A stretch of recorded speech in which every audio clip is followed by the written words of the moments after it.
नमस्कार, मैं लीशा और आप देख रहे हैं न्यूज 24 मध्य प्रदेश छत्तीसगढ़। बुलेटिन में सबसे पहले बात करेंगे पबजी वाले प्यार की।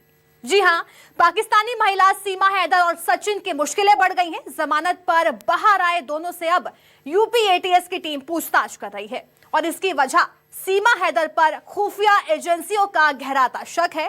दावा किया जा रहा है कि सीमा हैदर को बाकायदा साजिश के तहत हिंदुस्तान भेजा गया और वो एक पाकिस्तानी जासूस हो सकती हैं। लिहाजा पहले नोएडा पुलिस केस की जांच कर रही थी, लेकिन अब जांच का जिम्मा यूपी एटीएस को दे दिया है, जो पता लगाएगा कि सीमा हैदर का पूरा सच क्या है, कैसे वो पाकिस्तान से भारत पहुंची, सफर के समय वो किन किन लोगों के संपर्क में थी और भारत आने का उसका मकसद क्या है, जो उसने अब तक मीडिया के कैमरों पर बताया है। तो आइए देखते हैं नापाक साजिश की सीमा पता लगाएगी। चाचा सूबेदार, भाई सेना में, सीमा हैदर क्यों इंडिया में?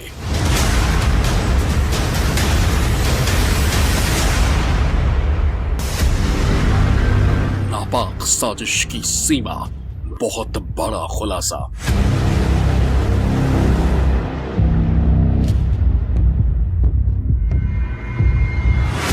पबजी वाले प्यार की कहानी सुनाकर सीमा हैदर और सचिन मीणा ही चर्चा में नहीं आए, बल्कि नोएडा के रबुपुरा इलाके के लोगों का ध्यान अपनी तरफ खींच लिया था।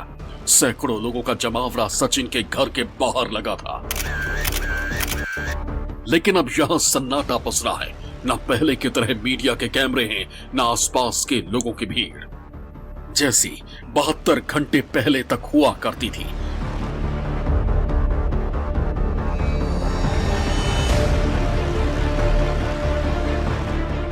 सचिन मीणा के घर के आसपास का माहौल एकदम बदला हुआ है, क्योंकि सचिन और सीमा जो प्रेम कहानी लोगों को सुना रहे थे, वो अब जांच की आंच में तपने जा रही है। जी हां, इस केस की जांच अब यूपी एटीएस की टीम कर रही है। लिहाजा सोमवार को सचिन मीणा, उसके पिता और सीमा हैदर को एटीएस की टीम ने हिरासत में लिया और गुप्त ठिकाने पर ले जाकर तीनों से पूछताछ कर रही है। इस समय मैं मौजूद हूँ ग्रेटर नोएडा के रबुपुरा के उसी जगह पर जहाँ पर जो सीमा हैदर और सचिन का घर है। आप सामने तस्वीरों में देख रहे हैं, ये वही गली है जहाँ पर ये सीमा हैदर और सचिन जो है पिछले अभी कुछ दिनों से रह रहे हैं। जिस तरीके से इस गली में कुछ समय पहले यहाँ पर बहुत भीड़ भाड़ देखी जाती थी, लेकिन फ़िलहाल अभी जो सन्नाटा है वो पसरा हुआ है यहाँ पर। आप सामने तस्वीरों में देख सकते हैं कि ये जो घर है इस समय, ये यहाँ पर अभी कुछ दिनों तक यहाँ पर बहुत बड़ा जमावड़ा लगा हुआ था, लेकिन फ़िलहाल अभी यहाँ पर सब जो है वो बंद हो गया है। ये सचिन और सीमा का घर है, लेकिन फ़िलहाल यहाँ पर अभी कोई मौजूद नहीं है। गली में जो इक्का दुक्का लोग हैं वो जो यहाँ से गुजर रहे हैं, वही लोग यहाँ पर दिख रहे हैं, क्योंकि जो मीडिया का जमावड़ा है वो पूरी तरीके से ख़त्म हो गया है। लेकिन फ़िलहाल जो सीमा हैदर है और जो सचिन है, उससे फिलहाल जो एटीएस है वो पूछताछ करने के लिए यहाँ से लेके गई है। सबसे अहम सीमा हैदर है, जिससे एटीएस की टीम कई सनसनीखेज सवालों के जवाब जानना चाहती है। यूपी एटीएस सीमा हैदर के बारे में सब कुछ जानना चाहती है। मसलन पाकिस्तान से वो नोएडा तक कैसे आई? क्या नोएडा में सचिन के अलावा उसके कोई और पहचान वाले हैं? पाकिस्तान से भारत आने तक उसने किस किस को फोन किया? सचिन के साथ उसकी पहली बातचीत कब हुई? साथ ही सीमा का फैमिली बैकग्राउंड क्या है? सूत्रों के मुताबिक यूपी एटीएस ने सीमा हैदर से सवालों की लंबी चौड़ी लिस्ट बनाई है, जिनके जवाब सीमा से जानना चाहती है। यही वजह रहेगी सोमवार को एटीएस की टीम से सदस्य सादी वर्दी में सचिन मीणा के घर पहुंचे और पिछले दरवाजे से सीमा हैदर को लेकर निकल गए।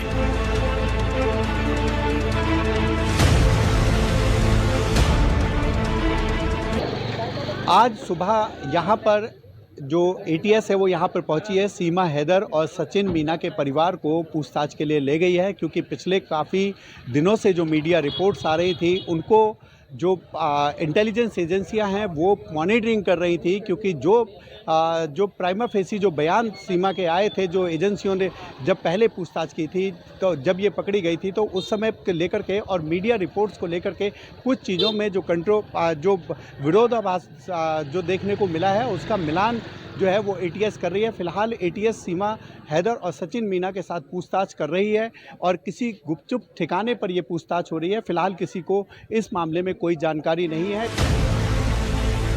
देश की जांच एजेंसियां यूं ही हरकत में नहीं आई हैं, बल्कि सीमा हैदर को लेकर कई तरह के इनपुट मिले हैं, जिसके बाद सीमा हैदर शक के दायरे में आई और जांच का जिम्मा यूपी एटीएस को सौंपा गया, जिसने पुलिस से सचिन और सीमा हैदर के बयानों की कॉपी भी हासिल की है।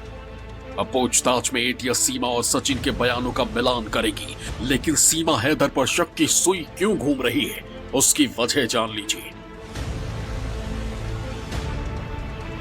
पाकिस्तान से नोएडा आने की जो वजह सीमा हैदर ने बताई है, वो जांच एजेंसियों के गले नहीं उतर रही। बिना वीजा पासपोर्ट के आसानी से भारत पहुंचना शक पैदा कर रहा है। सचिन और सीमा हैदर के बयानों में विरोधाभास नजर आ रहा है। इतना ही नहीं, सीमा के चाचा के पाकिस्तानी आर्मी में सूबेदार होने का पता चला है। इसके अलावा सीमा का भाई भी पाकिस्तानी सेना में है। ऐसे में सीमा हैदर का जुड़ाव कहीं पाकिस्तानी खुफिया एजेंसी ISI से तो नहीं है। इतना ही नहीं, पाकिस्तान के मेन स्ट्रीम मीडिया ने इस पूरे मामले पर चुप्पी साध रखी है। भारत के खिलाफ जहर उगलने वाला पाकिस्तान का मीडिया सीमा हैदर के मामले में खामोश है।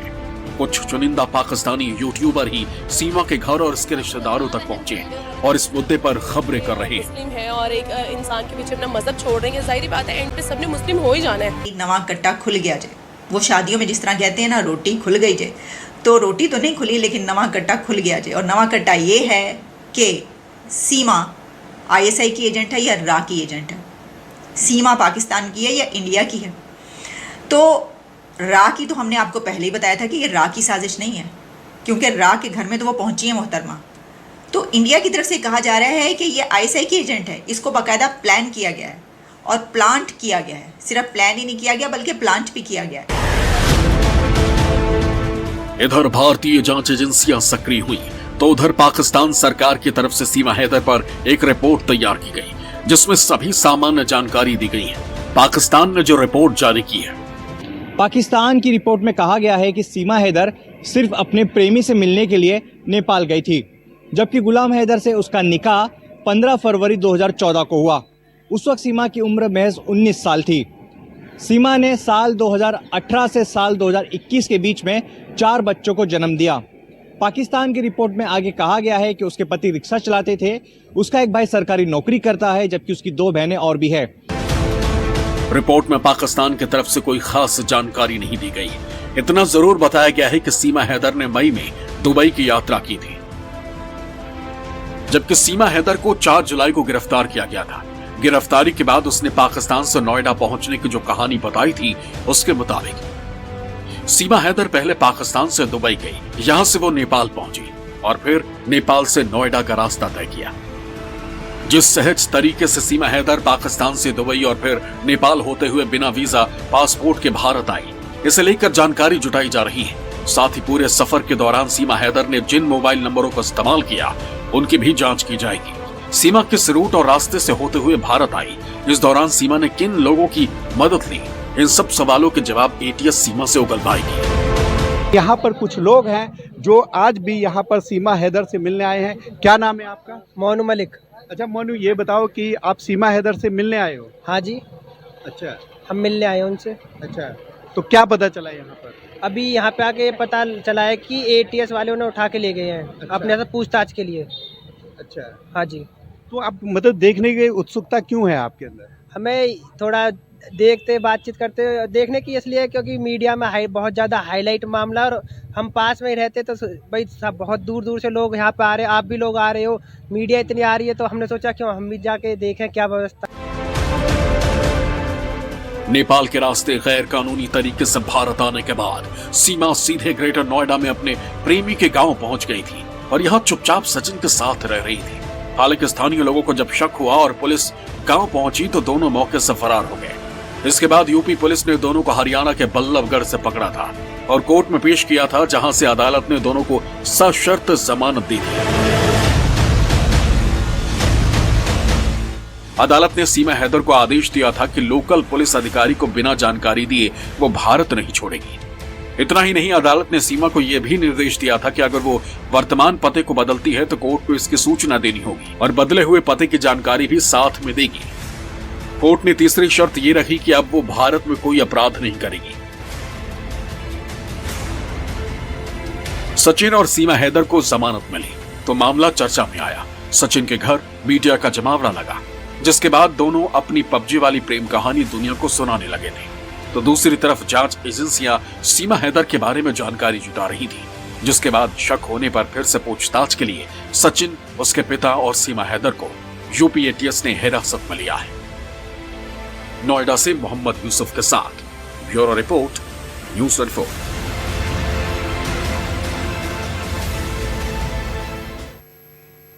जिस तरह से यूपी एटीएस एक्शन में आई है, उससे सीमा हैदर की गिरफ्तारी की तलवार लटक रही है। तो वहीं दूसरी तरफ सीमा हैदर के लिए अब पाकिस्तान में भी राह आसान नहीं रहने वाली, क्योंकि जो रास्ता सीमा ने अख्तियार किया है उससे पाकिस्तान में एक बड़ा तबका सीमा के खिलाफ हो गया है। लोग गुस्से का इजहार कर रहे हैं। मरूंगी यही जीऊंगी सर। जब शोहर ही पाकिस्तान नहीं था तो उसको मारता, कॉल पे मारता था, कॉल पे पीटता था। सोचने वाली बात है ना, शोहर पाकिस्तान में नहीं है, कॉल पे अब इतनी एडवांस नहीं हमारी टेक्नोलॉजी के कॉल पे मारपीट भी होती, क्या वो औरत गलत ही बोल रही है। भारत में सीमा हैदर, पाकिस्तान में गदर।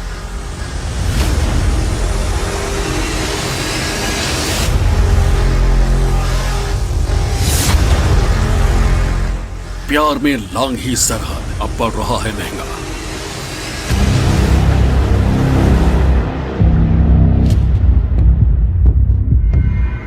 अब सोचें कि सीमा ने नेपाल जाने का सोचा कि वो भारत के नौजवान सचिन से मिलने के लिए नेपाल जाके उनसे मिलेंगी, क्योंकि भारत तो जा नहीं सकती, इंडिया का बॉर्डर कैसे क्रॉस करें।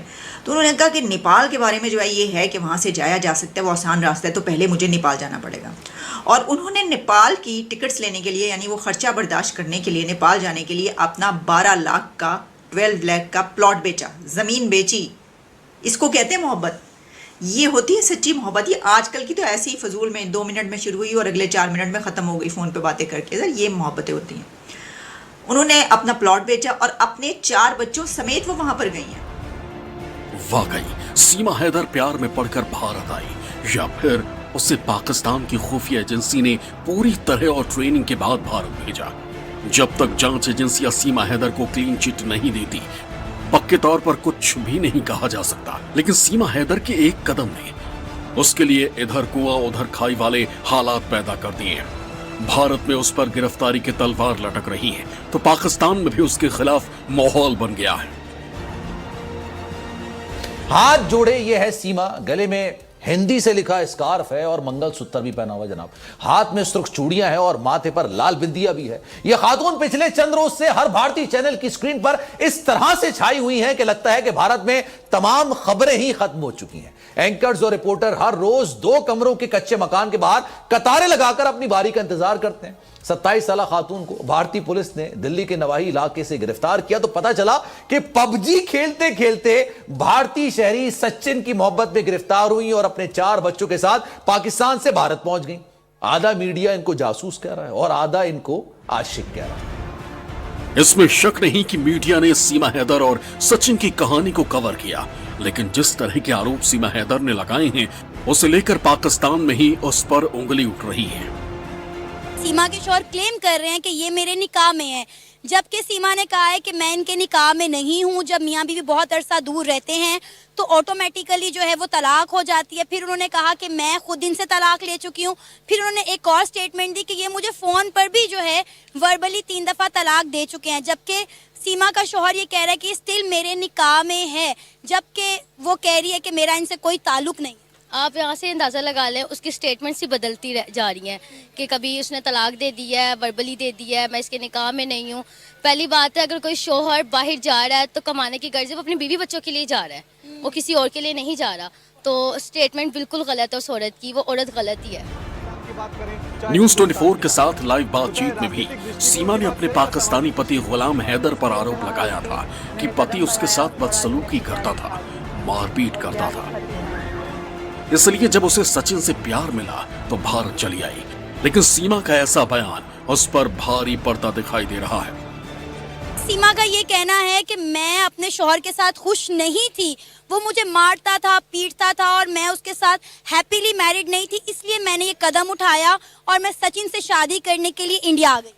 जब शौहर ही पाकिस्तान नहीं था तो उसको मारता, कॉल पे मारता था, कॉल पे पीटता था। सोचने वाली बात है ना, शौहर पाकिस्तान में नहीं है, कॉल पे अब इतनी एडवांस नहीं हमारी टेक्नोलॉजी है कि कॉल पे मारपीट भी होती क्या, वो औरत गलत ही बोल रही है।